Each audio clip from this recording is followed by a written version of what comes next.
என்ன ஓனர் பொண்டாட்டி இவ்வளவு சந்தோஷமா இருக்க? கார்த்திகை முடிஞ்சு போச்சுடா, இன்னைக்கு கறி கல்ல கட்ட போகுது. ஆமாண்டி, நாங்களும் ரொம்ப சந்தோஷமா இருக்கோம். ஓனர் வராண்டே. என்ன மாமா, நல்லபடியா மலைக்கு போயிட்டு வந்துட்டியா? நல்லபடியா போயிட்டு வந்துட்டேன்டி. சரி மாமா, வா கடைக்கு போலாம். கடைக்கா? எதுக்குடி? அதான் கார்த்திகை முடிஞ்சுச்சுல்ல, கடைக்கு போறோம், கறி வாங்குறோம், இன்னைக்கு கலக்குறோம் மாமா. சத்தமா பேசாதடி, கார்த்திகை தான் முடிஞ்சிருக்கு. இப்போ மார்கழி ஆரம்பமாயிடுச்சு.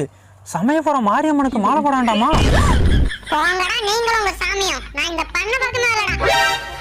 யோ, நீ மாலை போட்டுக்க இல்ல மண்ணள்ளி உன் தலையில போட்டுக்கோ, அதெல்லாம் எனக்கு தெரியாது. என்னாலாம் கறி திங்காம இருக்க முடியாது. நான் ஏண்டி மாலை போட போறேன்? மாரியம்மனுக்கு மாலை போட போறதே நீதான். யோ, என்னாலாம் முடியாது, நீ வேணா மாலையை போட்டுக்கோ. மாரியம்மா, இவளை மன்னிச்சிரு.